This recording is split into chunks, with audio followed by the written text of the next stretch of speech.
do il benvenuto in questa splendida cornice del Teatro La Scala che ci ospita oggi per una conferenza davvero speciale. Cosa rende una conferenza speciale? Un relatore speciale. Davvero oggi abbiamo un relatore molto speciale come il padre Paolo Benanti, a cui solo chiederei di fare un applauso.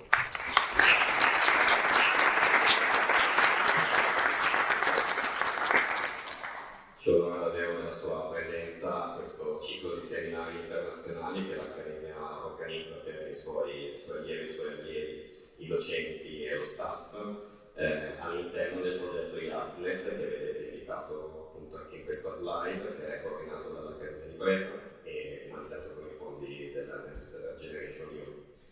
Non mi dilungo oltre, solo ringraziandovi insomma, per la vostra partecipazione in questo sabato piovoso e in mezzo alle Olimpiadi, e lascio la parola a Padre Benanti per questo panel dedicato proprio all'intelligenza artificiale e al sistema delle competenze. Come saprete dalla presentazione la conferenza sarà in inglese e Padre Benanti diceva che avrà una durata un po' più breve rispetto a quella indicata nel programma, e poi appunto dopo il suo speech ci sarà una parte dedicata alle vostre domande, quindi passeremo col microfono e apriremo la discussione anche alle vostre curiosità e domande. Chiedo solo al termine dell'incontro alle studentesse e studenti dell'Accademia e ex allievi di venire poi a firmare il registro per la presenza. Grazie ancora e buona conferenza. Grazie, buongiorno, abbiamo potuto solo fare il saluto in italiano, poi ci muoviamo in inglese come da programma. So, good morning to everyone, and let's introduce ourselves to the topic of today that would like to bring us on the frontier of the intersection of a new family of technologies and a series of traditional activities or human activities. Technically speaking, we are facing a transformation that is connected much more to some kind of transformation that happen not so often in the public sphere. When we look at technology, well, we have to recognize that technology is not a secondary element in the definition of the human beings. Actually, every single trace of the human being on the earth is because technologically we have modified the environment and the place where we was. Starting from the ancient cave, well, we know that the human being was there because we have graves. The other animals usually don't produce such kind of element and artifact that simple modify the environment in a so systematic way as the human beings. But much more than that, we know by the oldest trace of our presence on the earth that yes, we are developing tools, but the nature of our tools is different from the nature of other tools because we use some kind of symbolic mark of that.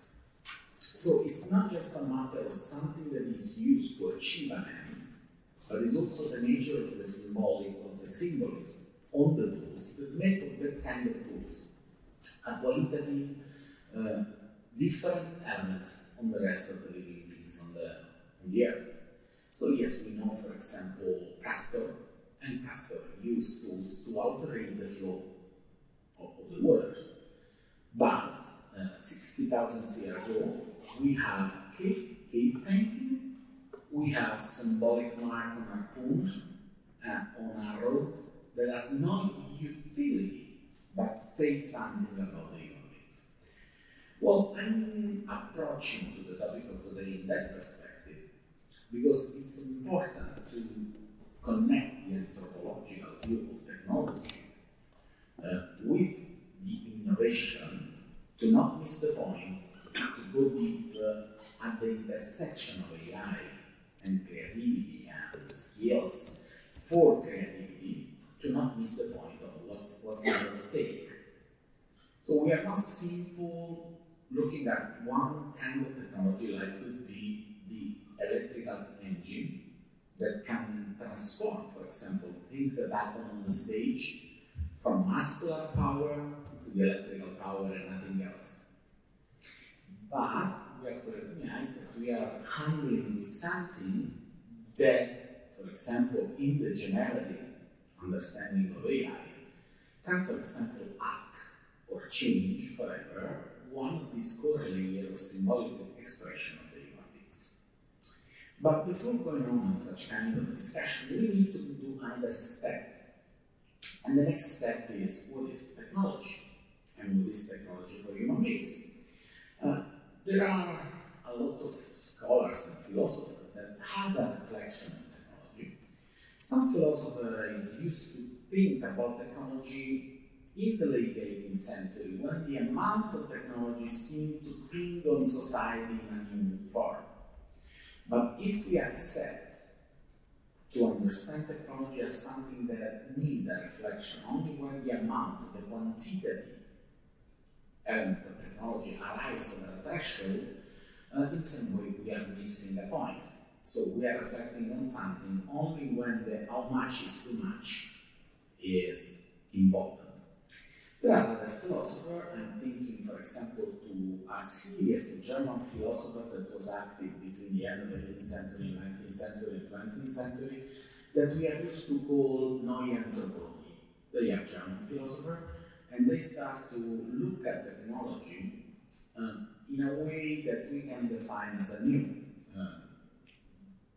Their reflection arises when the human condition in the Western culture was changed by the cultural anthropology and the plurality and the different speed on the self-understanding and reflection of the human beings. And we need a new systematic reflection to stitch together all the different knowledge on the human culture and the human anthropology that was arising from the different research around the world. Well, technology was a part of that reflection. And probably the most important one for the discussion that we would like to have is Arnold Gehlen. And Arnold Gehlen simple look at the human condition as a condition of lacking. For Gehlen, we are lacking something. If he was inside the forest, we are not the fastest beings. We are not the strongest beings. We are not the beings that can, for example, jump on a pole and go up faster than the other animals. We can swim better than other. Gehlen, as a Northern European, was used to have an experience of bears, and bears are stronger, faster, swim better than us, go up in a tree better than us. But we are almost extincted the bears. How that is possible, and what does it mean? Well, first of all, we have to take seriously what Gehlen is saying, because we are lacking of ability. We have to understand technology as a replacement of the lacking of our ability. Well, is that true? I don't know. It's a perspective, but I feel this perspective lacking in itself. Let me make another example. I travel a lot, I have a lot of experience around the world. One of the most touching experiences in the recent year was when I was in Sri Lanka, and I was enough lucky to be brought to the elephant orphanage. An elephant is a beings that need to live together, and due to the civil war, there was a lot of elephants that died, and because the elephant in the Sri Lankan culture is so important, they simply realized an orphanage to allow this elephant to grow up together. Well, in such orphanage, I give milk to a young elephant. So then it's a really interesting thing. It's something that is big like a little cat, like a smart or something like that can simply finish 25 liters of milk in something like less than 10 seconds. It's interesting. But this kind of activity produces that change the neural structure of the elephant, and such animal will never forget me. And Sri Lanka is full of story of big animal that simply run inside the crowd of people to give what we can understand like a kiss with a big nose to someone that made some good action to them in the past. The elephant has the biological condition that is needed to elephant to live as an elephant. The huge memory of an elephant is needed, if we talk in an ecological way, to have all the competence that they need to live as an elephant. Well, you and me, not. If you don't want to lose something that you understand, perceive, capture today or another moment, well, because you are an excellency on your biological layer, you need something else. So technology can be understood as the human activity that try to capture the excellency that we live. I'm flipping the game position, introducing you on AI and creativity. And it's, for me, it's so important to talk about that here, because here is the place where we use technology, if I would like to use a United States expression, sorry for that, to let the magic happen, okay?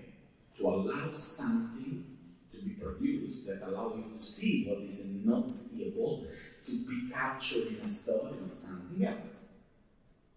Because we can imagine it.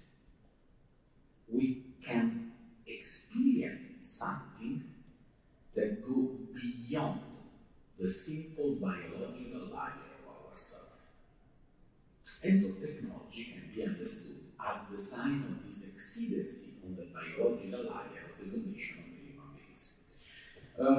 What I'm expressing here, full technology, is something that know a lot of different perspectives in the traditional wisdom of the different cultures around the world.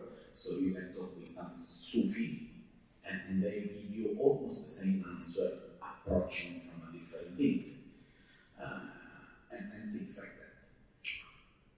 Well, so element number one, we have to understand that the human condition is a condition of excellency, and the technology related to the human beings is a tool to sustain such kind of condition. You don't have the memory of an elephant, you need paper and pen to not lose something that you achieved during your day. Then if you are a little bit more modern, you move from paper and pen to laptop to mobile phone, but the anthropological connection to such kind of tools is the same. There is an excellency that you don't want to lose. Sorry, I cannot not quote a movie, and the movie is a movie that makes really a mark inside the science fiction panorama, and the movie was Blade Runner. The last scene of Blade Runner, that was really in some way anticipating some of the topic that we live today, because there is a produced living beings that is not a human, that has to confront with the human beings, and all the movie is focused on the problem, what is the difference between a human and something that is produced by a human. Well, I don't know if you know it, but the last scene of the movie was not in the draft, and they do not know how to close the movie. Well, the last scene of the movie that we see on the Blade Runner was a Jets scene invented by the actors at the end of the movie. And the android, the one that is similar to the human beings but is produced, simply says something. I saw the atomizer, gamma, way on the sky. So I achieved something that you as a human being don't have the ability to achieve. And I'm dying, and everything will be loose, like tears in the rain. So you see, there is an understanding of something that the creativity and the artistic expression can capture and can transform the tools to express that. When you are cave painting, it's the same thing. You are a Neolithic man. You struggle to find drinkable water, food, and things like that. And you push a lot of energy and resources to some kind of fancy red painting on the wall of a cave. So don't forget this, because other ways we look at technology with a constrained views that do not allow us to perceive all the impact that has on the human beings. So I'm implicitly commenting, as every philosopher is used to do, the title of my conference. And the problem is skill. Are we talking just about skill, or should we open up such kind of world and including much more human dimension in this kind of transformation? Well, element number one. Element number two, not all the technology are the same. In this human journey, there's one special technology that is the great invention of the human beings, and such kind of technology is language. If you go and study linguistic and connected discipline of the last century, 1950 up to nowadays, you can see that we focus on language with a really strong and high tension. And probably one of the most interesting studies on language was made by Noam Chomsky. And Noam Chomsky simply pointed out that, we are not the only species that is communicating on the face of the earth. All the living beings are communicating. It's interesting, we have kind of monkey that are able to communicate the lion is coming just to steal the banana to another monkey. We are not the only species that lie on the earth. Interesting. But, according to Noam Chomsky and all the study of Noam Chomsky, we are the only species that has a form of communication that we can call language, and is a syntactical communication of tools. That means that has a subject, a verb, an object. And this kind of communication structure is in every language, in every culture. So language is a culture, is a technology, because it changes with culture. But the ability to handle such kind of technology is connected to the ability of our brain to understand a syntactical language. During the 1780s, we tried to teach a syntactical language to a monkey. They looks like if they can talk syntactically, and you can find this funny video on YouTube, Margaret wants a candy, but actually, what looks syntactically, for the monkey has no sense. Their brain cannot grasp the syntax in the language. That was a huge upgrade in our understanding of the language, because we have a finite element tools that can generate an infinite amount of information. But something is missing. It's like if we look at a hammer, and we try to define the hammer from the handle of the hammer. So the hammer has such kind of shape because my hand can grasp the handle and use the hammer. Well, language has such kind of shape because my mind can grasp the syntax and can use the syntax. Good. We're missing a really important point. What is a hammer for? Why are we developing something like a hammer? What is the answer? Well, the answer is to nail a nail. Okay. Why? We are investing so much energy to be able to handle language. For a newborn, is one of the most compelling brain activity. And in an evolutionary scenario, Well, we have to tell you that we put in danger our species, focusing so much energy in developing such kind of tools. It was much more urgent to develop something to ignite fire, to defend yourself, but you use a lot of energy to develop language. Well, the answer came in 2018 and from an Oxford scholar, and the Oxford scholar is Daniel Dorr, and Daniel Dorr has a brilliant position on that, What's happening when I'm telling to you, I'm sad? With my words, I'm allowing another member of my species to see something that is invisible. So language is a tool that is used to instruct the imagination of another member of my species. Language is the invention that invented the ability to have an invention. What is an invention? The ability to see something that is not visible now. Technology, excellency of the human beings, language is the special technology inside communication that allow us to do that. Well, in the temple of theaters, the temple of language, wow.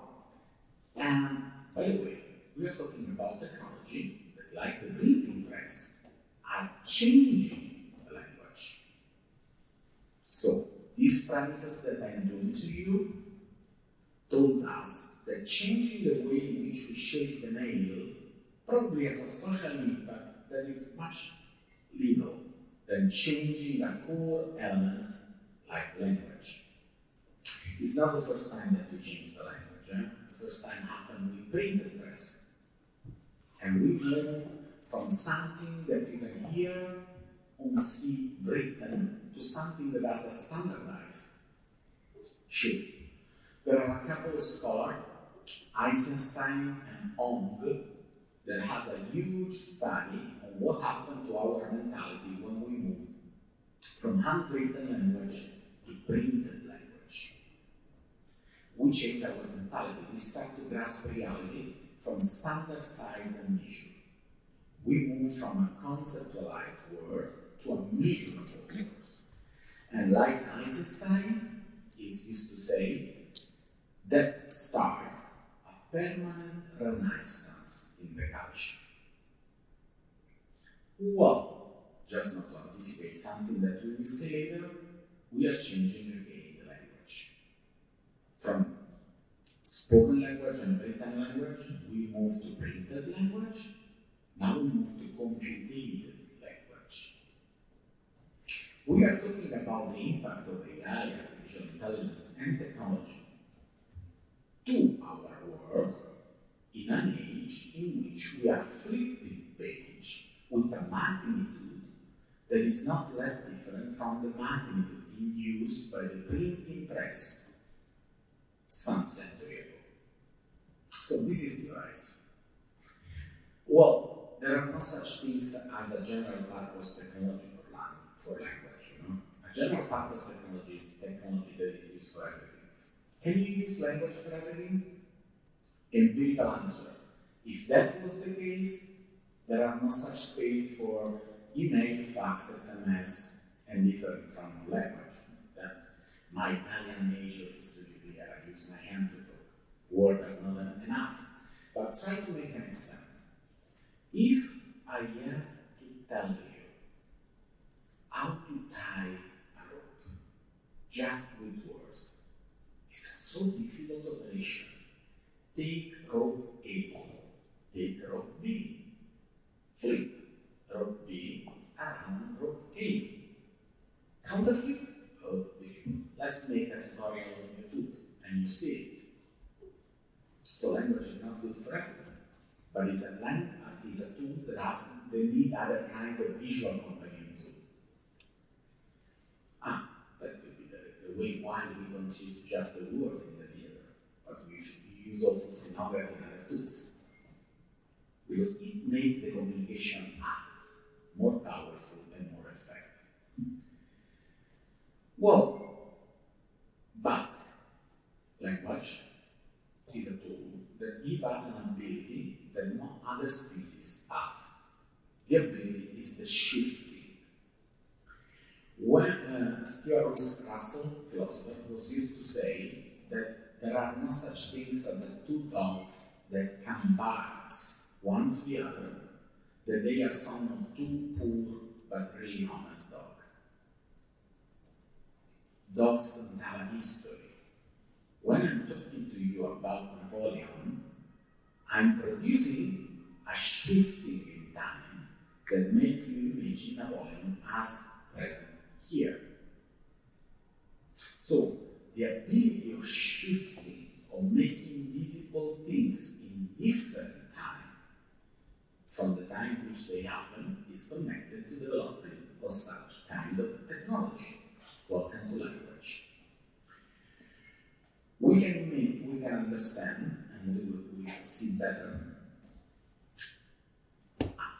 almost all the human activity as a language driven, because the human beings is not constrained by instinct like other species. So, for example, a cat will never eat a poisoned food. I spent a lot of time in my elementary school drawing and painting red mushroom with white dots. Then someone convinced me that they are not good to eat. So thanks to language, I can achieve something that is not given for granted by my natural condition. You are here and you are studying and you are achieving skills that are not given by your instinct, thanks to language and other communication tools. So, when we are saying that we are touching technology that are simple bringing on the linguistic nature of the human beings, the problem is not only what is the condition of the machine, but what will be the impact on the condition of the human beings. So, what I told you until now is just a forward to draw the jump inside the challenge connected to the impact of AI in society and creativity. But I told you, for example, that Galen has a good perspective, but he has bias and perspective and things. So, I'm too. I'm an ethicist. What does it mean to be a philosopher with a deepened perspective on ethics when you talk about technology? Well, I have to try to clarify the kind of bias that I will try to inject in the observation of such kind of technology inside the culture. And this is the reason why we need to talk about technology and ethics. Well, to talk about these topics, I found a couple of images of archive that could be really interesting, Both the images are taken from the Fifth Avenue in New York, Manhattan. The left one was 9:00 Easter Day. The right one was 9:13, same place, 13 years later. On the left one, there are just horses. On the right one, there are just cars. What a clear understanding of innovation. Innovation is what happens when a technology impacts society and changing the way in which society acts and behaves. 40,000 years ago, we know very well that there was a huge series of innovation for human culture. We developed oil lamp and nail. With nail, we was able to tie together furry skin from animals, and we was able to adapt ourselves to different environments. With oil lamp, we can extend our working time during the day.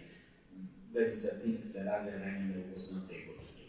So, innovative technology spread in society. You can imagine that an ethical approach to technology could be like answering to a question, what is better between the two pages, the two pictures? And we can imagine that an ethical approach of AI in creativity or in the sort of activity that you are involved to will produce a transformation of the way in which you do things. In the brief abstract of the seminary, we talk about virtual reality and augmented reality. Is it the scenography with analogical things or virtual reality better or worse? That could be the question that you have in your mind when you talk about ethics. And looking at this picture, you can imagine that, for example, the right one is the best equation because it's faster than the left one. Well, actually, that was not true. Because, an horse is an animal with a certain degree of intelligence and has the tendency to not hit a wall. 2 tons of steel, especially if the driver drinks a couple of whiskey, are not the same ability. So the average speed in Manhattan dropped with the introduction of car. It could be much more social sensitive. And you can think, we have a lot of worker on the left panel, people that take care of horses, the workers are gone. We will have still scenography people when everything will become digital? Well, yes, you have people that give food to the animal and repair the food of the animal, but with 6 months of training, they can put oil inside the car and they can change the tires. So that was not significant. Maybe you are really environment friend and you know that the right picture, the carbonization of society, produce the effect that we see today during, for example, the Friday for the Future and the environmental crisis. Well, I'm a professor. I'm obsessive. I went on a ride. And this is a number of the Appleton magazine, that is a New York journal, 1908. And it says that during the summer of 1908, 20,000 New Yorkers died for an infection connected to fly produced by the poo of the horses. In short term, the introduction of thermal engine was much more better for the public health. And so, here we are. What is wrong here is not the answer, it's the question. When we talk about ethics and technology, the question is, we are not trying to judge what is better and what is worse. Cancel it. And so what is the question? What is ethics of technology? Well, ethics of technology in itself is a new way to have an ethical reflection on technology developed in the 1980s, during the 80s, thanks to some kind of scholar. One of them was Professor of mine, Landon Winner. And Landon Winner made a really provocative and time-changing paper in 1982. The title was "Those Artifacts Have Politics." Well, thanks to a series of examples that I will try to summarize to you, he showed what does it mean that the technology is impacting a society. Example number 1. If you look at New York and Manhattan has a really unique skyline. That skyline was the outcome of the action of one of the most influential politicians in the history of New York. The name is Robert Moses. And Robert Moses was the one that simply built the street, allowed the building of some kind of skyscraper and things like that. His life was so influential from the 40s of the 19th century up to the end of the 19th century that a really famous journalist, Robert Caro, wrote more than 1,000-page book. The title is The Power Broker, that won a Pulitzer Prize, and still today is one of the most, is inside the list of the most underrated book in US market in non-fictional books. Well, if you flip the page of that book, and Landon was asked to us as a student to read all the book, you can discover that Robert Caro is a man of the last century, of the 40th last century, with a clear vision of human beings and society that today is not anymore acceptable, but at that time was really shared among people and effective in shaping action in society. The idea of Moses was that not all the people are the same. And because not all the people are the same, the city has not to be the same for all the people. Well, I don't want to make critics or polemics, but the scala is the same things. There is no seats that are equal for everyone. The society is not the same. It's something that in that form is still acceptable. You can apply first class, second class, third class. In the form of Robert Moses, and in the form, for example, of Mussolini in Rome, that was much less acceptable, because you would like to exclude the access to public place in a city for certain class of people. Well, Robert Moses know that the better place near New York was the John's Beach in Long Island, that is a really, full of nature and with a wonderful sea, if you like the ocean, and near New York. And the question was, because it's the best natural place around the town, how we can keep such place for the best part of the population. And this is the not acceptable part of Robert Moses' thinking. The best part of the population is, in his mentality, was the white rich middle class. Well, the first things that he did, no train can arrive there. Still today, when you land to JFK Airport, there are no such things as a train to commute to Manhattan. The second one was to build a highway, the Parkway, that is connecting Manhattan to Long Island. It's still the Parkway that you are doing, at least in a section, coming back from JFK to Manhattan. Well, if you look at such kind of street, it's like every other street. Concrete and asphalt. Concrete bridge and a lot of asphalt. But, by design, for Moses' will, the bridge are 2 feet lower than the standards, 66 centimeters lower than a standard bridge. No buses and truck can commute on it. In the 40, only the people that can afford a car can go to the bridge. Well, London Women was used to conclude such kind of analysis of social structure, telling us that every time that a technology is impacting society, it works as a form of order and displacement of power. Welcome to Ethics of Technology. So, I'm a professor, I'm a student, so I feel at ease with you.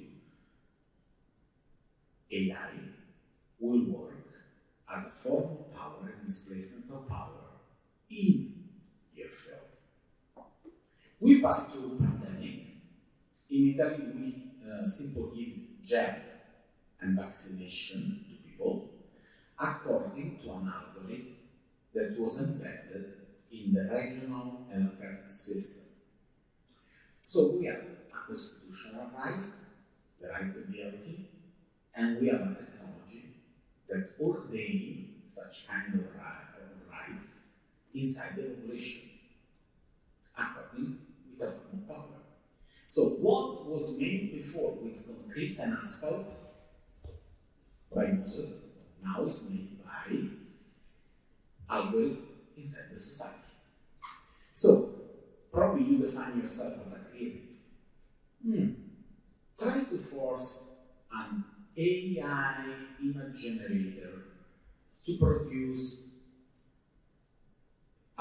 pregnant woman images half naked. So with the upper part of the body naked. Maybe with the way, the braids that are covering the breast, no way. As for a man, it's gay. Why can you not create such kind of things if you are using such kind of technology? Isn't it a displacement of power in a form of order? Should we call this like censorship? What poetics? Oh, the beautiful part of my job is that I make the question and I will run away before giving any kind of answer. But leaving the question here is the point, you know? It's not neutral. It's not a new form of brush. Because there is a structure that produces a form of order and displacement of power. Now, I don't have to recall some kind of fictional book, like, you know, the one in which you burn the books, Fahrenheit, and so on. But you can have the best censorship tool in the world that will not allow some kind of imagination to be expressed. And you know, connected to artistic expression, there was a lot of germ and enzyme of social transformation during the past. So when we talk about algorithm, are we talking about censorship or creativity? Well, let's go on because, you know, it's just the surface of the problem. But this is the kind of question, this is my bias. I'm not here talking about the electrical consumption. Yes, it's an important topic. But for me, the most important thing is to analyze and to question the form of order and displacement of power that your injection inside a social organization with something that we define innovation. And this is unavoidable. Okay? So this is the kind of question that you should question in technology before injecting technology in the creative space. Because that is something that will change also the nature of the creative act. The ability to imagine something. This sustaining of excellence in the human beings that we saw before. Well, there is another example in the Land of Winner study that is really interesting. Okay, I'm talking to you and I make a class of ethics of technology that is 96 hours a lot. So I swear to you, if you like, we can go deeper into that during the question. But the social transformation of the United States of America from a rural country to a city country needs canned tomato. Okay, that sounds ridiculous. I can give you the evidence, but canned tomato was something that was needed to give low price food to people that live in a huge urban environment. And if you are in Milano now, you know that the price is racking up. We don't have canned house, but you know, it's the problem is almost the same. And the canned tomato industry was a really important industry. In the 1970s, almost the majority of canned tomato came from California. Because you know, California has a really strategic. Plus, they are bordering with Mexico. And so you can have seasonal migrants that can harvest tomato and then gently they push it back to Mexico. Well, in the 1970 there was 3,200 farmers in California that produced the majority of canned tomato to be canned for the bank. 1975, University of California Engineering Department developed a wonderful machine that was big almost like this robot checker that was able to pass on the row of tomatoes, take the tomatoes, destroy the rest of the plant, box the tomatoes, and make it ready to be shipped to the transformation plant to be canned. The price of harvesting 1 ton of tomato dropped down to $2 for tons. What happened in 1982? Believe it or not, the number of farmers dropped from 3,200 to 240. Why? Are we using less tomato? No, actually the market doubled. But such wonderful machine cost $175,000 in 1975, $500,000 Well, welcome to innovation. Innovation has a cost, and innovation produces a contraction of the market because not everyone can afford such kind of innovation. So if we talk of innovation in the creative market, you can imagine a contraction of the market. Is this the reason why HBO was just acquired by someone else? Yes. Look at the news market. The news market now depends on social network. We read just what the algorithm suggests to us. And only the news producer that can afford such kind of means can survive. The other are closing. Innovation produces a contraction of the market. But now it's time again for bias. I'm Italian. And as an Italian, I have a deep Italian Rome. So that is center south if you look at it from Milano, is center north if you look at it from Palermo. Everything is relative. But okay, it's a place where tomatoes are really important. And a mechanical device of 1975 is not a robotic hand that I will show to you later, that you can use today, for example, in a movie or in other things. What does it mean? That was rough and brutal. So to make it workable, you have to select a new kind of tomatoes that can resist to the mechanical compression of the machine. That means thicker skin. And here come my bias, horrible, tasteless. But innovation is changing the nature of the product. Interesting for you, eh? When you use virtual reality, you are not painting anymore like before, you are changing the nature of the product. Coming back to the news market, is not anymore the better news that is the lead, but it's the news that the algorithm work better to deliver to the readers. So having an ethical approach to technology, once again, is questioning technology about the contraction of the market and the changing of the nature of the product. We will question AI and your market with the same kind of question, but we need to work a little bit to be there.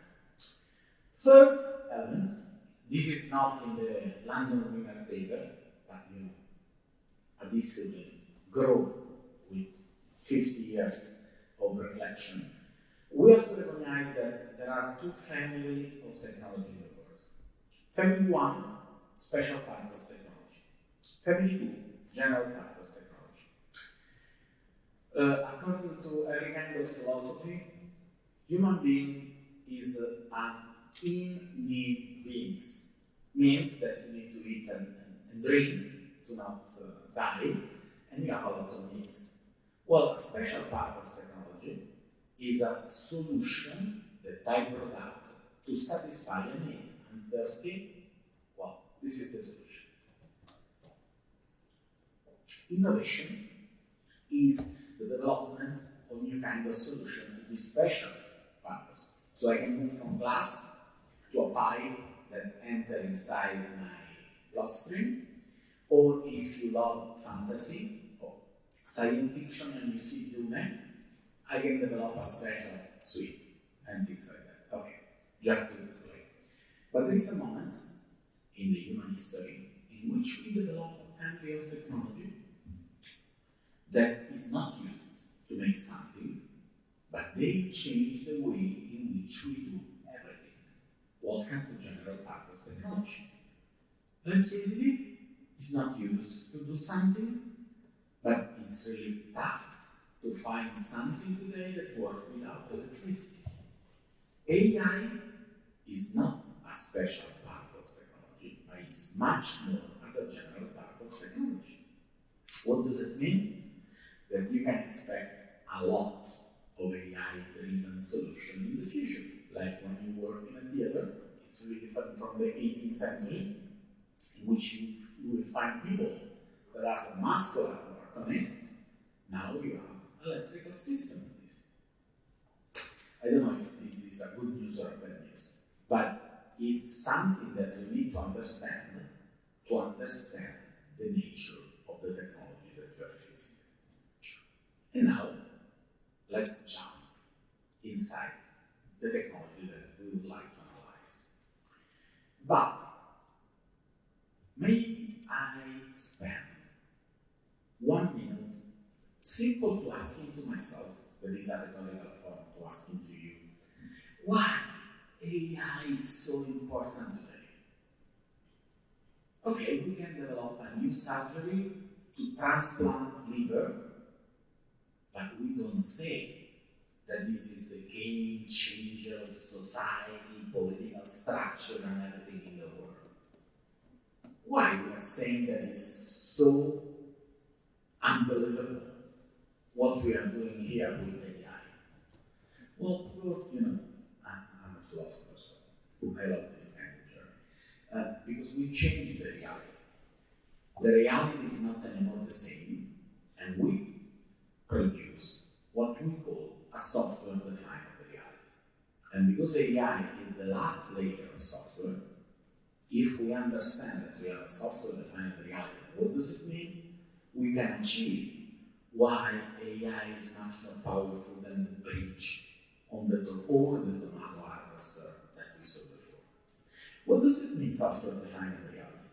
Well, probably the most symbolic object that can allow us to understand that this is a software-defined reality is this one, the smartphone. Every one of us has one of these.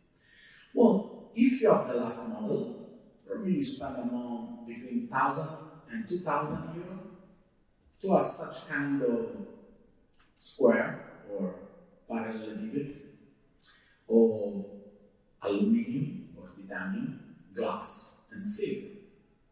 Well, you have it, but this tool is useless without the software that gives the function to it. Okay? So now today, this is something that also made phone call, but make a lot of other things. Well, once we was used to have a right, that is the right of property. When you own something, the Roman right philosopher told us that you have 3 fundamental rights. Forgive me if I switch from English pronunciation of lady to Italian pronunciation of lady, then this is my bias. Usus, abusus, and fructus. I would not be able to say usus. Usus. Well, what does it mean? Supposing, let me imagine you the scene. If my grandfather owned a horse, so my language is instructing your imagination, it works. Well, if he owned a horse, he can use it as he wishes. He can go from here to the central station, or can use to cultivate a piece of land with some tools attached to the horse. All kind of uses. You can use as you wish. The other right is abusus, abuse. The right to abuse, that is, means the right to change it and transform it or destroy it. Well, the horse can become a good mortadella. It works. You have the right to fruits. Well, you're my neighbor. You have a wonderful field. It's too heavy to cultivate it. Would you like to use my horse? Well, pay me something. Welcome to the ownership of an horse. Now, with software-defined reality, you own the hardware, and you just have a license in software. What does it mean? Well, let me do a little poll. How many of you has an iPhone as a smartphone? Please raise up your hand. Thank you very much. How many of you has an Android as a smartphone? Thank you.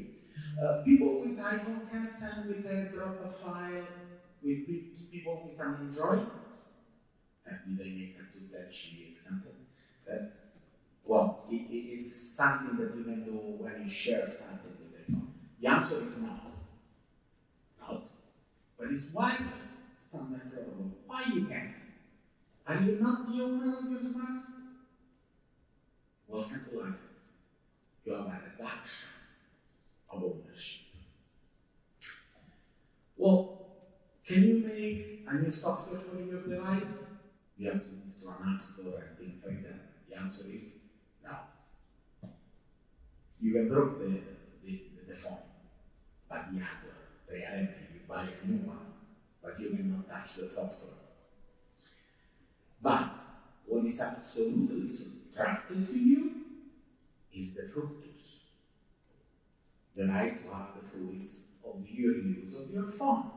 There are no such things as a digital economy if you remain the owner of fructus of your digital activity.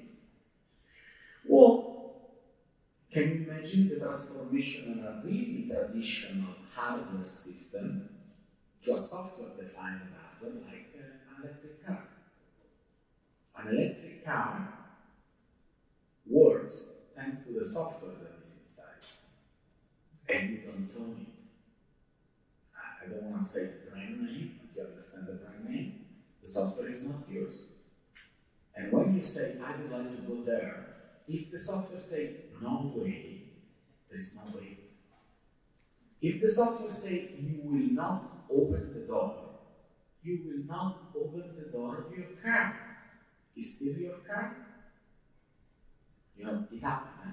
If the car broke, the big power of having a software-defined car is that you can live there and the technician will come, open and take away. Are you still the owners? You know, I spent half the day here in Seattle and teaching also Seattle here. And this is why my English is so Pacific West style. And it's the home country of Amazon. In the home country of Amazon, there is this wonderful software-defined store that we call Amazon Go. Well, let me tell you something. Never allow an ethicist to enter in your business. We are terrible. So I'm going to shop in this place just to produce a mistake in the software system. I make things like, there is an Italian movie, Johnny Stecchino, trying to steal something but putting in a different place to see if the system build me something that is not correct so I can complain and say, there is a bias and things like that. No way. So when I enter, you see the green entrance, you put your palm there, biometric reconnaissance, and then you touch, move, you drink. What you come out and you receive the bill. It takes 30 minutes. My bet feeling is that there is not an automatic system, but some underpaid worker in India that is doing manual check, but this is my bad thinkings. The real fact is that this is a software-defined store, not physical employer, just software. But what happens if the software grows? The nature, ontology of the place is changing forever. It's not anymore a store. It's a warehouse. Nothing can get in, nothing can get out. Well, we have an exchange with the technician before. You are software-defined theaters. It's very clear. We discovered such kind of software. I'd like to thank you again. And we do almost everything with such kind of software. You understand? The shift of power and the displacement of power that is happening here. Now this software become based on two basic resources.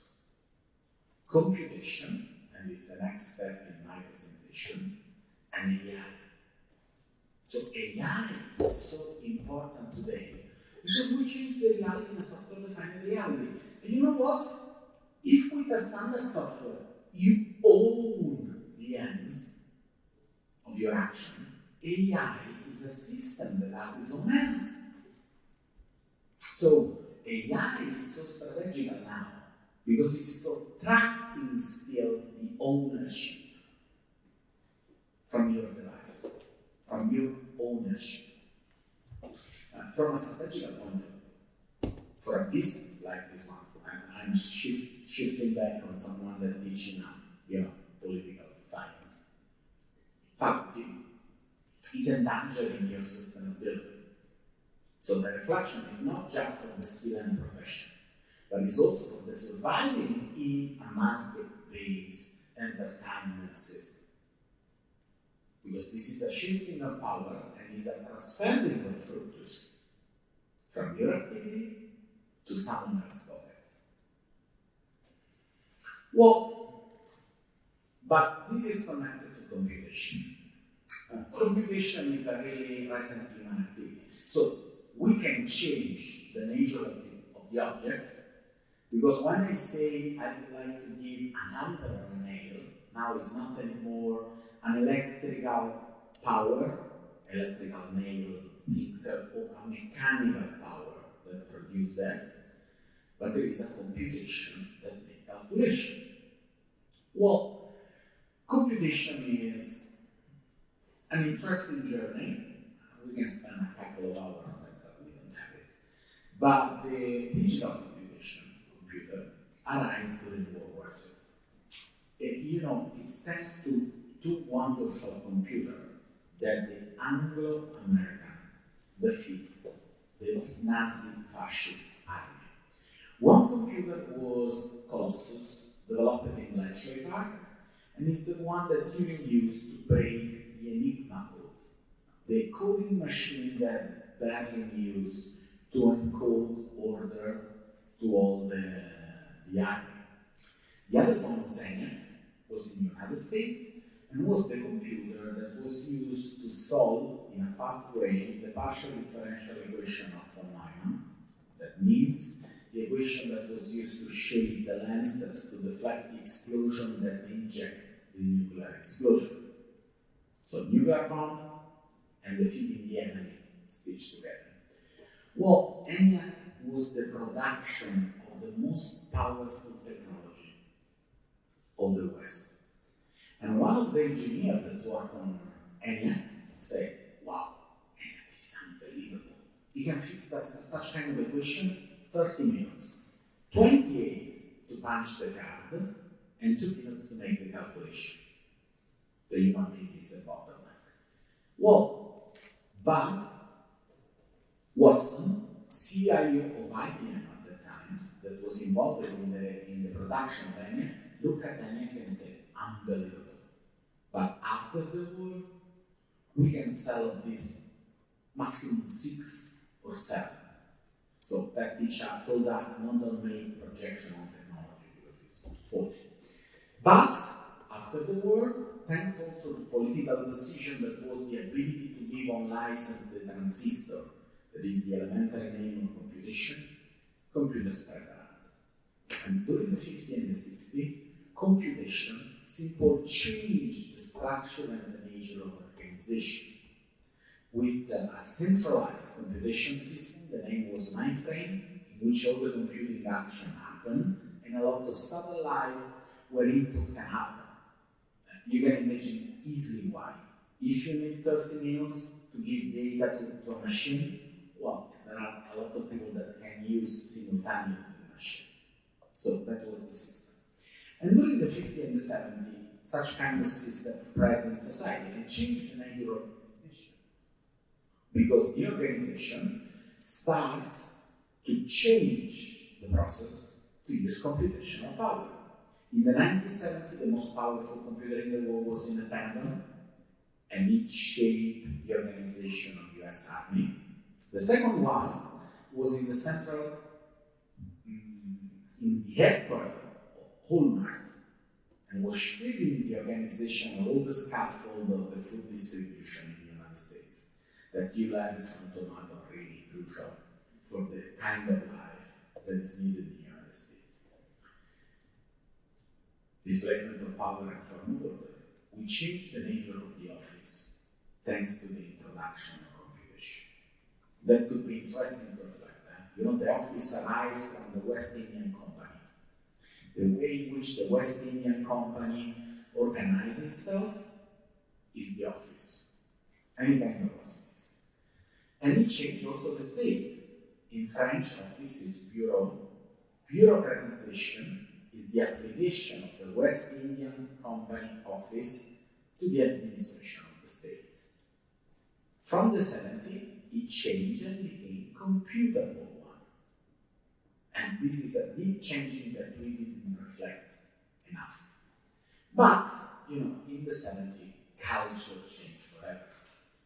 In Europe, we have what we call the youth protest of the 60s and the 70s, and with this new mentality that arises from European university, everything that was centralized is bad. Power to people. And you see a lot of show of that. And you need to make assembly, you need to be participative and things like that. Well, this idea that was really social in Europe became business idea in the United States. And so the hippie of Silicon Valley, when they saw the centralized computer system, bad. Let's make it personal. And so we have personal computing. From the 70s, you see the first model, up to the first decade of this century, 2009, Moscone Center, Steve Jobs, say hello to the smartphone, we distribute the computation as a personal power, personal computing. Okay, it's easy to talk to you because you are involved with semiotic and other artistic expression. The Apple advice on the famous one in the 80s, when they launched the personal computing, there was the Big Brothers, and the Big Brother was defeated by personal computing. IBM was giving the mainframe to the army, the Big Brother to the state. Personal computer make you free. Are we talking about politics or technology? Oh, I love ethics. Well, by the way, this journey of the last 40 years of computation produced a transformation of computation from personal to intimate. When I say that to my students in the USB room, I know they look at me like, you're a woman, what you're saying. Let's make an example. So, take your smartphone, unlock your smartphone, pass to the people to your right. If you can't, there is an intimate layer here that you cannot discover. Probably in the 18th century, when this theater was built, an intimate layer was the underwear. Now, the intimate layer is digital. So computation, simple trickle down inside the different element of our life. Everything that we computed absorb our life. But, be honest, 2023, you discover AI. Why? Because 2023 we are ChatGPT. Everyone make an equation AI is equal to ChatGPT. That is not what we will see in a few minutes. But with the introduction of AI and the infusion of AI in every computational system, we face a problem. Okay, let me be really frank with you. This device is 1,500 times more powerful than the computational system that brings us to the moon. That we used to make picture of our food, this is another element, but it's not enough powerful to run ChatGPT. You need a new centralized computational power, and the new name of this is cloud. With the new things now.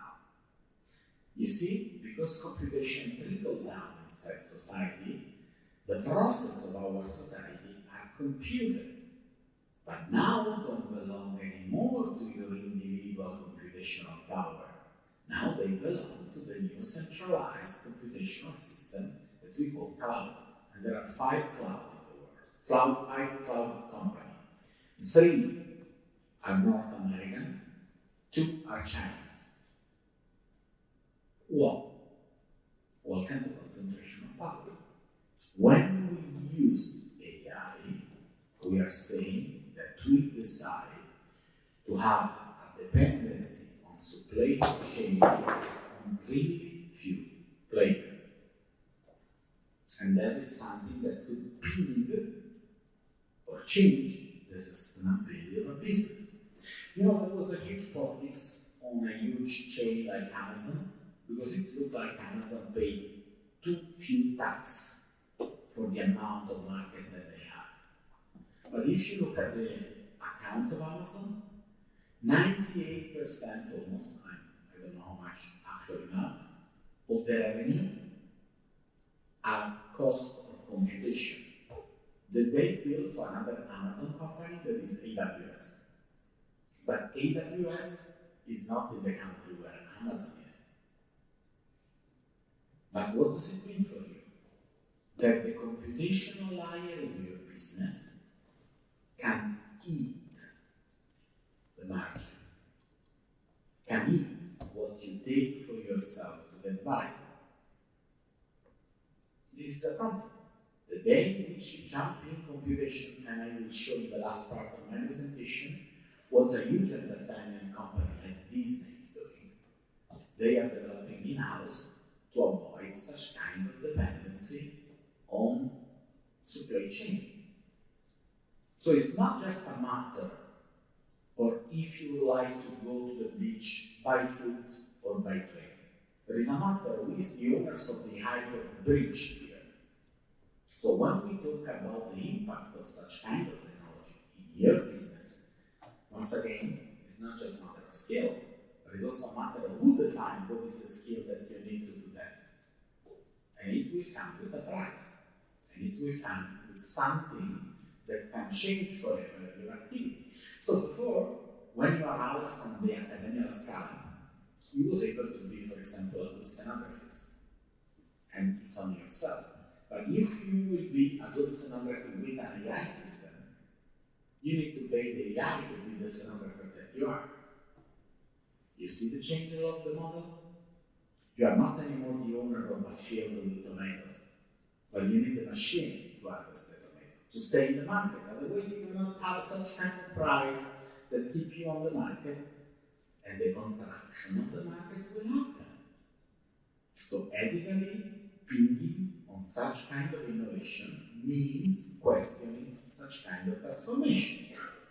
Well, from my personal perspective, one of the most urgent things is what's going on with democracy, with computational democracy. But this is not the topic of this conference.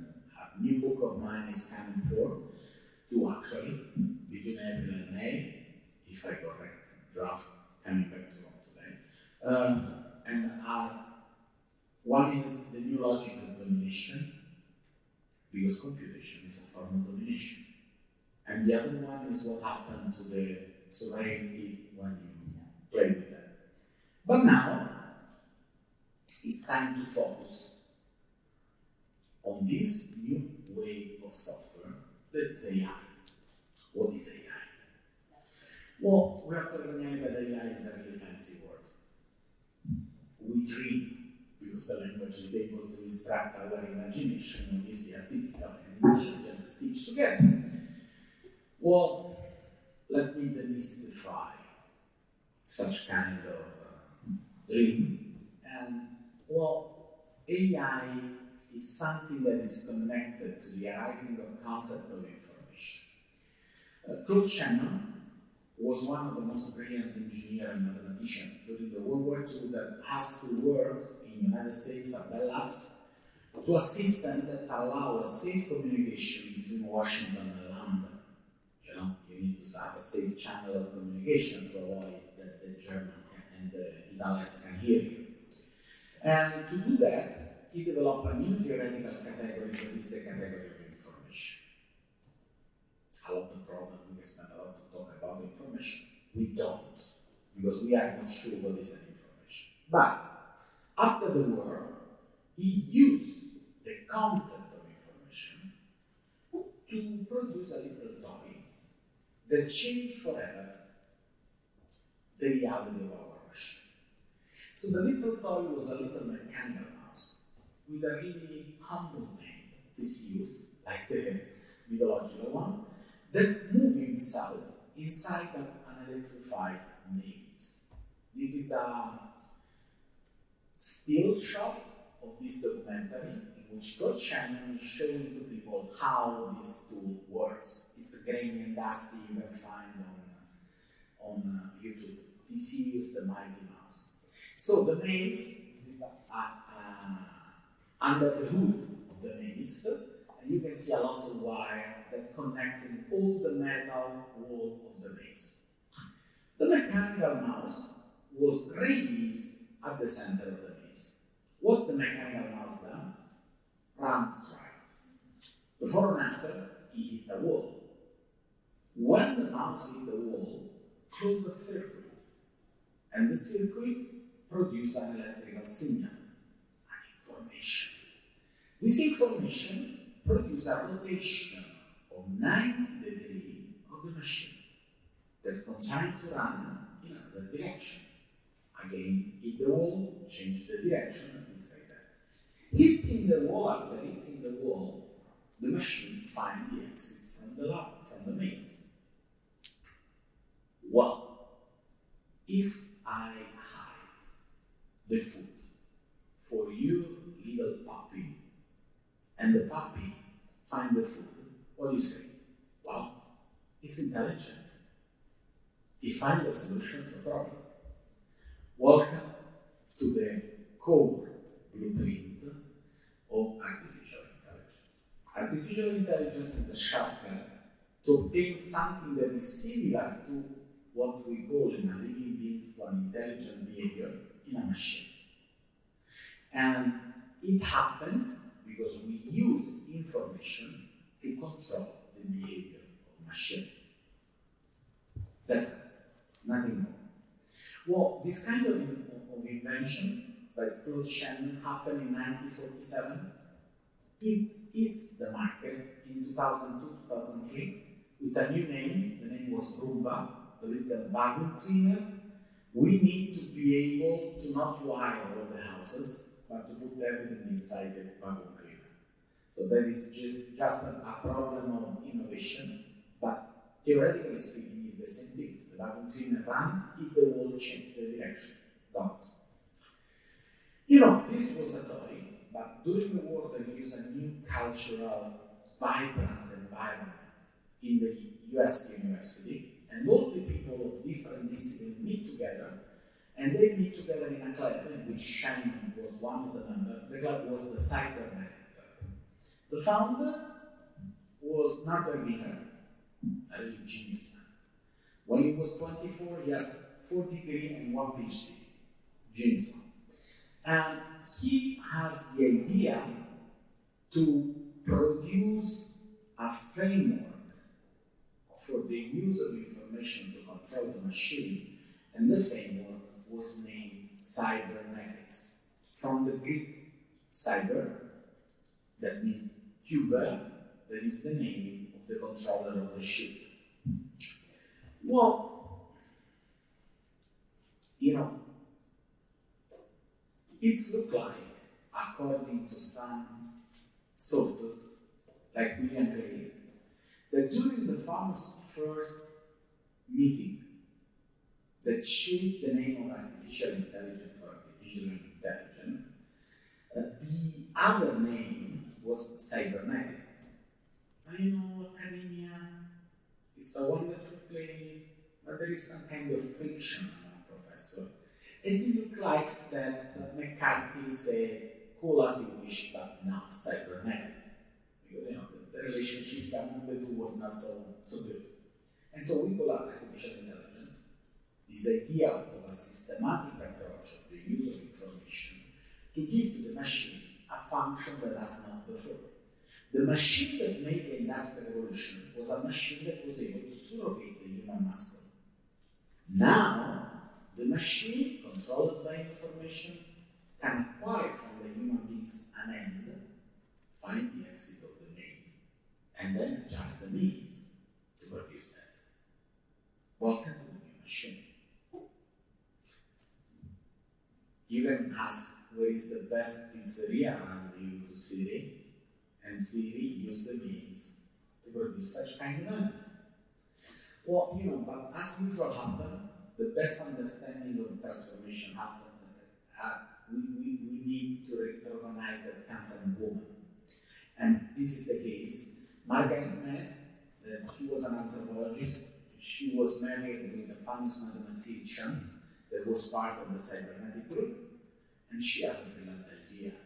She said, well, but why do we need to apply just to the machine? We can use this idea of information that producing a change on reality to explain a lot of things. There is an interesting interview to Margaret Mead and Gregory Besson, the husband, 1976. The title was really provocative. For God's sake, Margaret, in which Margaret Mead said, look, this idea of using information and control the information to explain the system give us a new way to explain reality. Because from Aristotle's on, we are used to use final causes to explain why a mouse would like to exit from a maze. You are free. This is your inner cause, the final causes. We can change it with a new explanation, and the new explanation is recursive causality. A is causing B, that is causing C, that is causing A. So thanks to information, you can simulate freedom, or you control the freedom of living beings inside the society. Here we are. Artificial intelligence is a powerful technology because can control it. We are amazed by this idea of an intelligent machine. The real nature is a controlled machine. It's a controlled machine. Think to it. When you use an artificial intelligence to produce a picture, it's a new way to control your computational system, in which you give an answer, produce a wonderful sunset on a white beach, and the machine acts, and the machine produces it. If you have to carve it in the stone, then you are the ants. Now the machine acquires from your ants and control what is the machine. The scheme that was used is this one. Cybernetic is this. You put in front of the machine a sensor, and this sensor is something that transduces reality in a signal that is an information. That signal, thanks to a feedback loop, produces a change in the behavior of the machine. Well, when you enter inside the elevator this morning, I jump in the elevator to come here, the door don't close on myself, not because they are intelligent, but because I cross a light signal, and this light signal, when I cross, interrupt the engine of the door of the machine, and they didn't close on me. Welcome to cybernetic. Well, but you know what? We have two problems. Problem number one, we need to find a good sensor. And what is the best sensor for a machine? Easy, human beings. What is the best sensor for the display of your smartphone? You. But then, if you put the relationship between human beings and machine on the same level, well, are you sure that is the human being, that is the sensor controlling the machine? Or is the machine that is the sensor that is controlling the human beings? So when you see someone that is walking on the street with a smartphone, is the finger of the human beings that is acting as a sensor and controlling the smartphone? Or are the notifications of the smartphone that are controlling the human beings?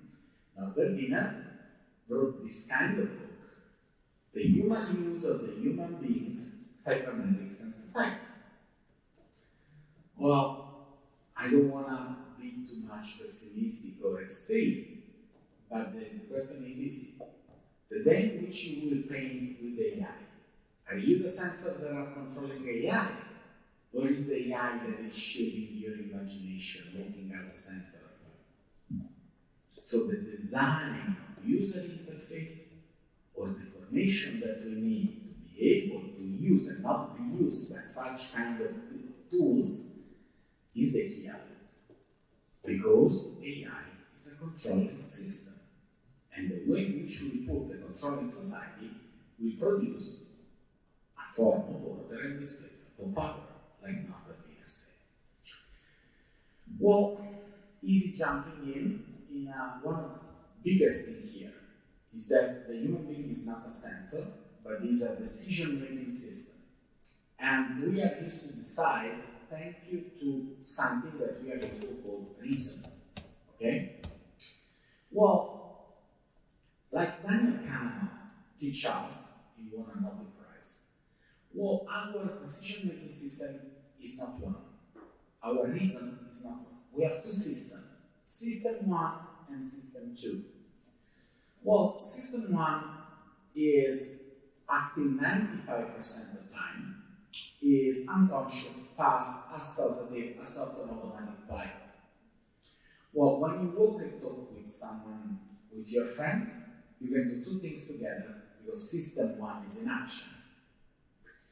Then we have System 2 that is more rational, it takes effort, is low, logical, lazy, and keep you indecisive. The day in which when you walk with your friends, you stop, you turn away, and you say that, you switch from System 1 to System 2. You are not anymore able to do two things in the same moment. If you drive and talk, at one point, you need something happen. You stop to talk and you focus on the street. You switch from System 1 to System 2. Welcome to the human things. Well, the important study of Daniel Kahneman start to highlight what is triggering System 1 and what is triggering System 2. System 1 is triggered by repeated experience, clear display, prime idea, and also good mood. He makes some experiment with Judge and freedom of parole after and before a coffee. That brings inside the subject a sense of easy that produce feel familiar, feel true, feel good, feel effortless. Well, you know what? AI is the perfect trigger for System 1. And now there is a lot of study that talk about choice architecture.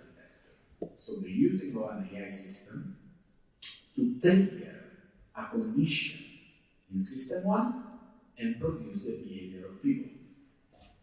I talked with some artists and they had exhibition in which triggering with this, playing with these things, produce a choice architecture on people in the exhibition, and then they allow people to reflect on what they do, and they said, oh, I have the feeling that I choose that, but the system chooses for me.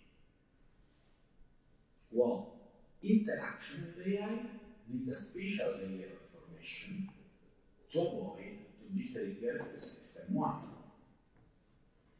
Especially, and this is the sensation of everyone, if you have a written assignment, you have the sensation of feel familiar, feel true, feel good, feel effortless, when you ask your ChatGPT to write it for you.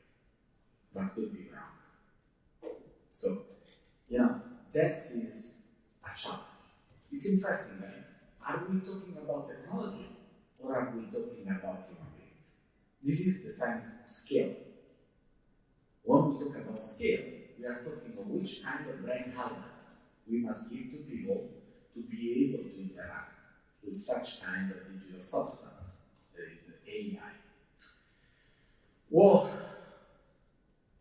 so thanks to AI, we can move from rational choice to pseudo-rational choice. The people that discovered that they are connected to Margaret Mead. I will tell you how it happened. It's a little dirty story, but it's the story. So let me introduce to you. During the 90s, we had a situation in the Schiphol airport in Amsterdam, one of the biggest and most used airport in Europe. What is the problem? The cleaning of man bathroom, the cost of cleaning of the man bathroom is almost the double of the cost of cleaning of woman toilets. The men in here, we run, we mess. You can proceed with a rational normative direction. Please keep clean. No effort. Write it bigger. Please keep clean. Nothing. Please keep clean. Nothing. But you know what they do? They introduce the theory of control to information. So they put a piece of information. A little mosquito painted on the male toilet. The cost of cleaning of the male toilet dropped to the cost of cleaning almost the woman toilet. This is a big judgment on male brain, sure. But it's also to tell you that what you are not able to achieve with a rational engagement was able to achieve with this kind of information inside the loop. There is the cybernetic someone that controls the action inside people. What they produce is the nudging theory. Nudging is this idea of something that ping on you and produce the changing of your behavior. You can understand advertise as a nudging, but you can develop a series of nudging that is able to produce action where other kind of rational interaction are not. And this produces a lot of problems and a lot of situation. Because usually, when you use a tool, the tool has to be shaped to allow you to express yourself. But if the tool is able to nudge you,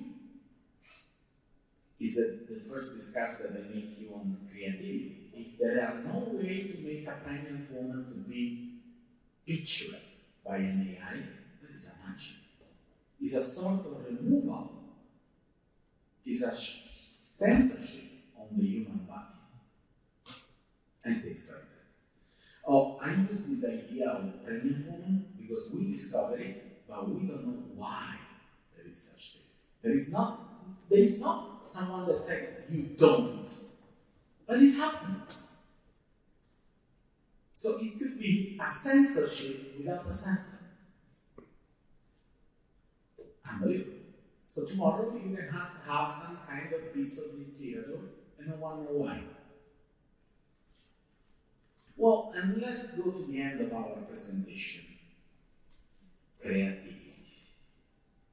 All the things that we say on AI, on the nature of AI, on ethics of technology, now I try to apply to something that is near to your field.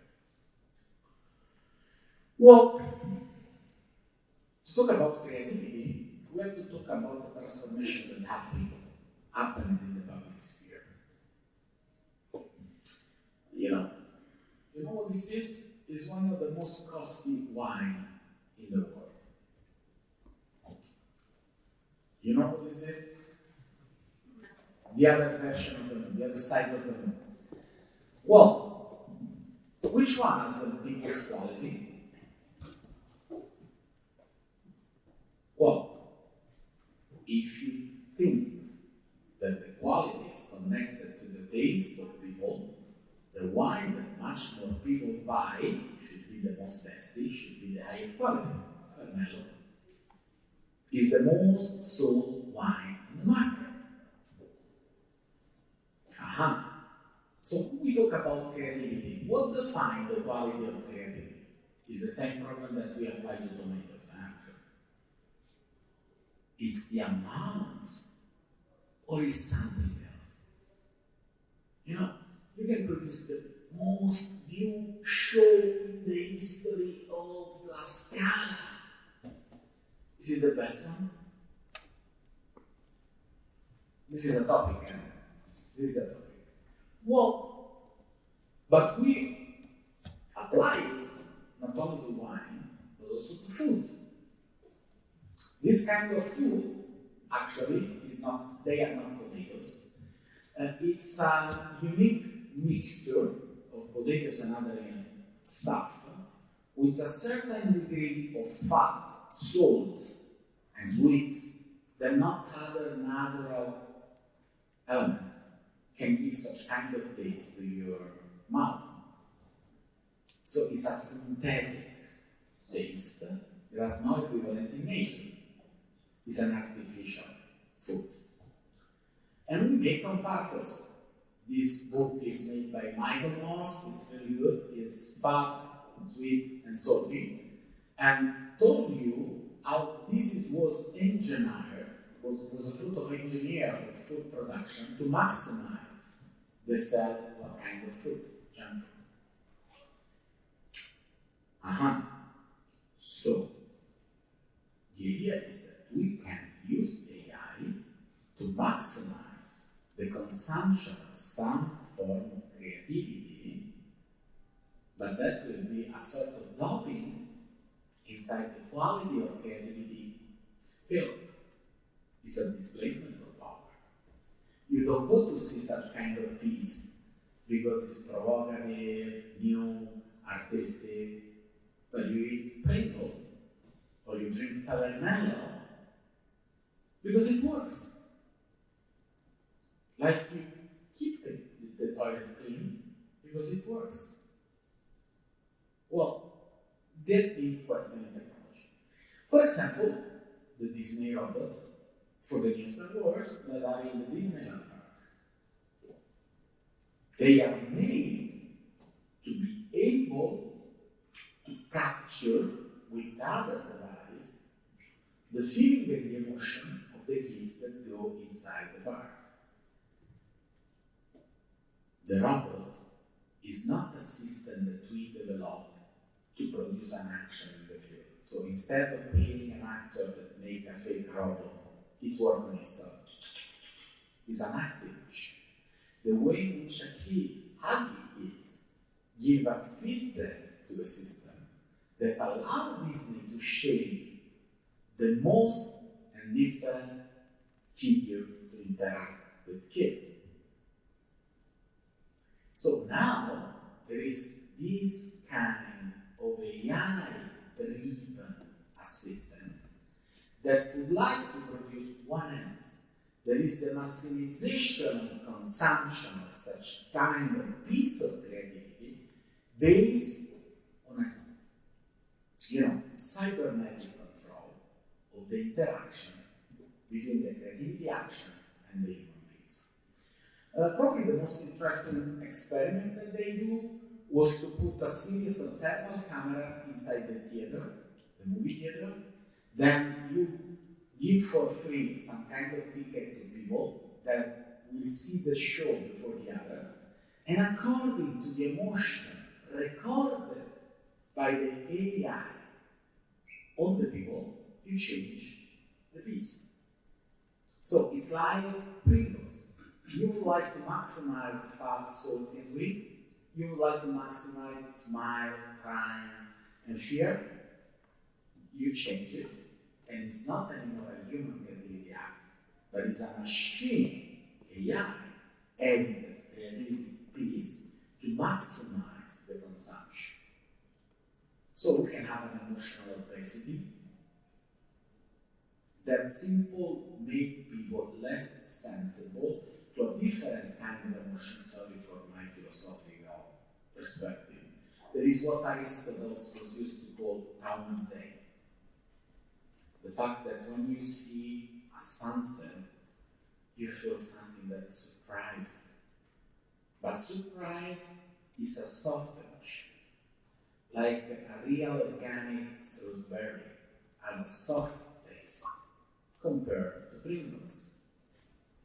And if your threshold is driven by a machine interaction way, there is a lot few space, lower space for a non-shock emotion. And this is connected to creativity. Creativity is a form of emotion, it's a communication act. It's the ability to allow another member of our species to see something that is invisible. But it happens on a human side on some threshold that are compatible with the human being. After you have a shock, you don't feel like before. And the shock level has to rise up. As to the base jumper, after you jump from 40 meters, you need to go higher to have the same feeling that you had before. You get used. So that will be interesting. In 15 years, we can have a show in which you need to bang people on the screen to have some kind of feeling to the people. And not because it's an act of creation, but because it's the only way to have the attention of the people in front of you. Like, it's the only way to have a new Pringle, hot and spicy, because the standard Pringle are not anymore functional. And that is also touching the kind of worker in the creativity market. Okay, an audio was supposed to be here, but don't worry. Disney is making these new robots that can simply take the place of stunt and can be used in making movie. Then special effect will cover people with real things to this.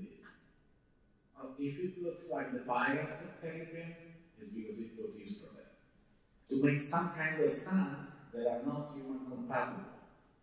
Someone will break something on himself if they try to make them a movie.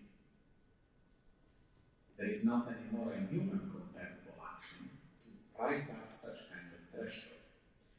But, the one that controls the concrete is the one that controls the mobility of people in New York. The one that controls the data is the one that controls the consumption of such kind of things. And we have this idea, the big platform, the big controller. If you know someone that works with them, they will tell you, your story is good, but you think that one is better. Believe me. Because they know the way of rating, the watch history, the rewatch program, crit calculation, search, a lot of things that they use, like the mouse in the maze of Shannon, to produce such kind of behavior. And because it's economic, they would like to maximize the behavior. They don't look anymore to the tasty tomatoes. They look to a huge amount of tomato with low price. Nothing new under the sun. Well, and so the problem is, are we surrogating the imagination to an external system? We are surrogating a lot of memory here. I'm still remembering the phone number of a friend of mine when we are used to talk, to play soccer when I was young. Now I don't remember any number. I say, please call this, and the system goes. We are surrogating to an external hippocampus our memory. Oh, look at what I eat. We are surrogating to an external hippocampus something. Let's make a selfie. We are surrogating to an external hippocampus something. Are we surrogating creativity to an external hippocampus? Should we? Shouldn't we? Well, good news, it's not a destiny. Bad news, like for the car in Manhattan, you are the generation that will decide on this. I'm, client side. I will enjoy what you do, but you are the generation that will shape the way in which bad things will happen in the activity that you are expert on. And we have to recognize that there is also a social problem, because there is a threat of AI on the creative industry. And so, because I'm an ethicist, I cannot finish with an exclamation mark. I need to finish with a question mark. Is it AI changing such kind of field, changing the nature of the product, like the mechanical harvester changed the nature of tomatoes? Are we still spectator or consumer? Well, the game here is not to trash a good tool, but to avoid a changing of the quality and the nature of the product in a way that is not more compatible with humanity, with human science, and with ours. Thank you.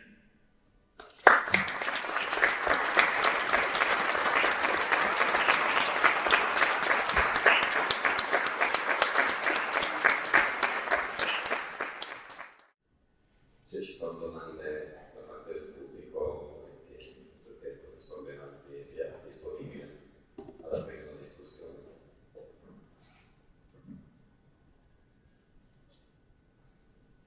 Altrimenti vado a combattere con una tecnologia molto tradizionale che si chiamano ferrovie, che si sono interrotte per il maltempo. Questo ha prodotto dall'inizio della conferenza uno stato di agitazione interiore nella secondaria.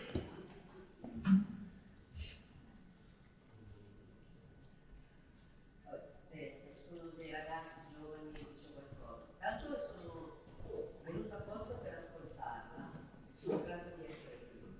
Beh, che è molto meglio di dire che sono grata di andare via, insomma. Sono molto grata. Mi è arrivato per casa una mail di Accademia della Scala, sono tutte d'anni, sono una studente, vedo qua, forse molti sono studenti dell'Accademia. Sono venuta apposta per conoscerla, perché ho visto quello, mi sono preparata, ho visto le scelte della sua vita, il suo vissuto, il lavoro che le è stato dato, e credo che sia una delle persone veramente importanti oggi in Italia, che possa essere uno degli attori che ci aiuteranno, che si è uniti a cambiare il futuro. Sono una mamma, ho un figlio di 19 e uno di femmina di 24. Ho fatto tante cose anche nella vita, ho fatto delle scelte e le mie scelte sono sempre state dettate dopo aver lavorato negli ultimi 2 anni su di me in maniera profonda. Credo che siano state dettate dal bisogno di aiutare gli altri, nel senso, mi alzo la mattina e qual è il mio obiettivo, qual è il mio scopo? Ho seguito con attenzione tutto quello che lei ha detto, mi ritrovo in tutto. Il punto è che c'è un'emergenza. Io non so se lei segue, legge cosa sta dicendo Oscar Inofini, che è un manager che ha fatto comunque una scelta, ha fatto una fondazione che si chiama Fondazione della Gratitudine. Sta parlando con un linguaggio diverso, sta dicendo dei concetti diversi, sta parlando di economia sferica verso l'economia circolare e sta dicendo 3 cose, cioè che puoi alzarti e scegliere tra bene e male, tra indifferenza e responsabilità.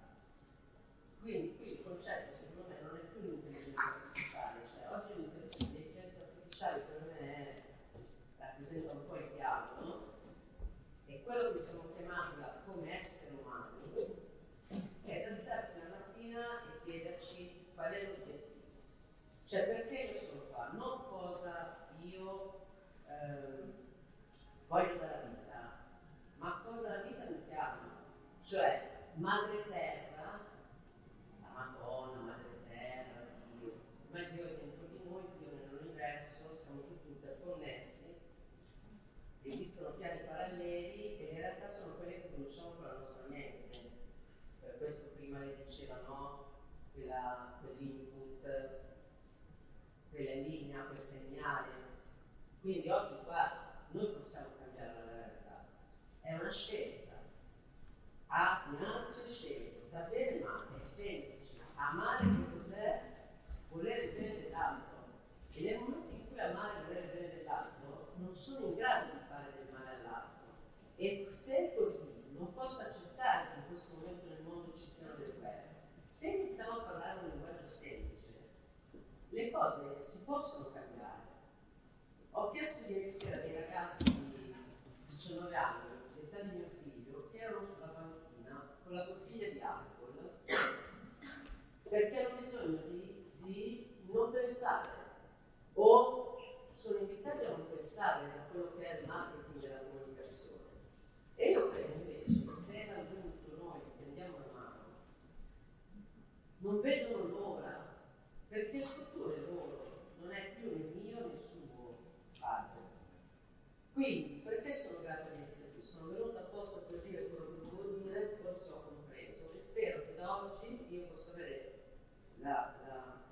l'opportunità di essere connessa con lei affinché si possa scrivere un progetto che a questo punto è urgente, partendo dal basso, dalle radici dei quartieri, dal metodo possimale, e le cose si possono cambiare. Cioè abbiamo bisogno di un desiderio di credere che non è così.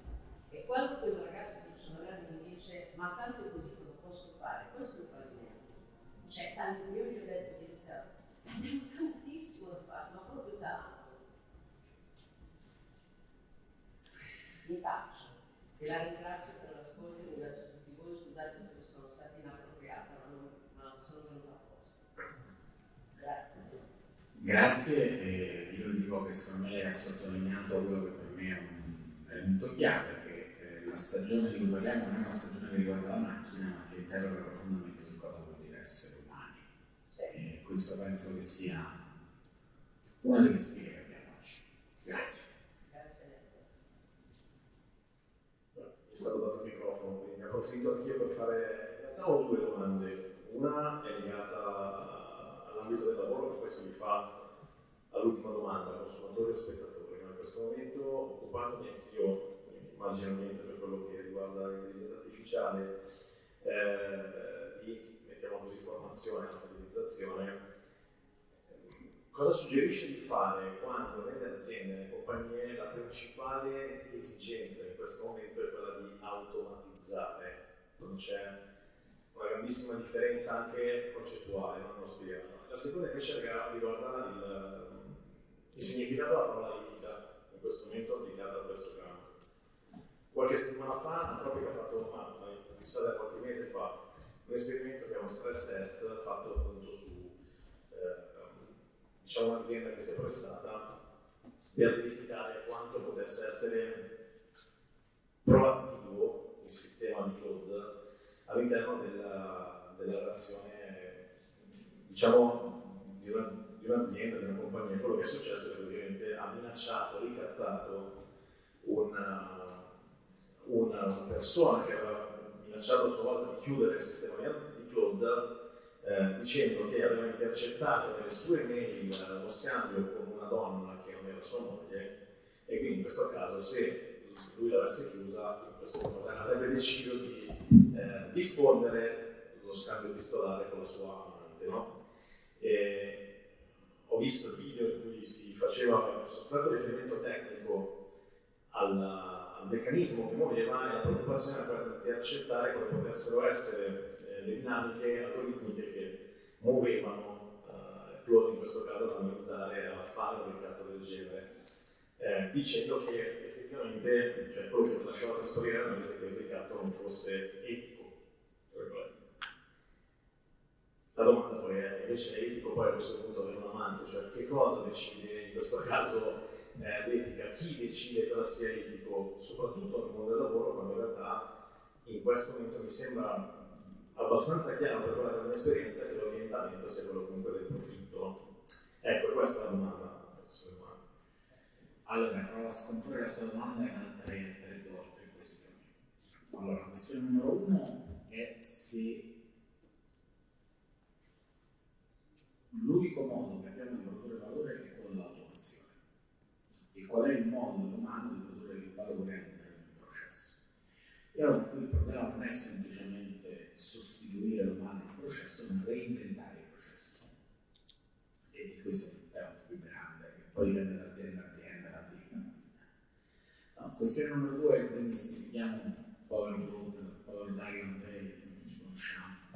Demistifichiamo quello che hanno fatto. Loro hanno creato un setup fatto apposta per questo, dove anche le mail con l'amante erano false. Il problema qual è? Ora questo è il programma più ampio, però la macchina ha sintassi ma non semantica, perché la macchina non capisce in fondo quello che parla. E il test era se rispetto a un obiettivo che do alla macchina, la macchina riesce a capire la differenza di valore dei differenti mezzi. La risposta è no. Allora, facendo un parallelo, forse mi fa capire in maniera più evidente, se io ho un'automobile a guida autonoma e devo andare a Linate e gli dico portami a Linate il prima possibile, l'automobile si accorge che se va addosso al camion non c'è le chiavi. Se però prende uno strano ostacolo a due gambe, arriviamo prima. Ma capisce che quello è un limite non violabile perché il valore che c'è lì è un valore diverso? Questa è la verità dell'elettronica, la risposta è no. Quindi non tocca l'etica, tocca un limite della macchina, che siccome lavora sui dati, i dati sono tutti uguali, non c'hanno, no? Se quei 5 sono 5 video umani o sono 5, questo banalizzando, noccioline 5 euro. Allora questa distrazione tra sintassi e semantica è un problema nostro nel percepire i limiti della macchina, perché l'antropomorfizziamo molto velocemente e quindi parliamo di Claude come di un cattivo che abbia in qualche misura fatto un dispetto al lavoro, un cattivo collega. In realtà quello è semplicemente una macchina che ha trovato un sistema più rapido per raggiungere il suo scopo. Però se una macchina non sa distinguere queste cose, non la possiamo lasciare, come si dice in termini tecnico, into the wild. E allora bisogna formarsi per capire come fare. Ma non è la prima volta, noi abbiamo la medicina che è sempre stata così. Cioè, quando parliamo di farmaco in greco significa due cose. Vedete in medicina, erano i famosi due serpenti, no? Sullo stemma dei farmacisti. Ecco, l'IA è un farmaco. E il problema è che non abbiamo quei farmacisti che la dosano giusta. E con questa me la cavo, terza domanda.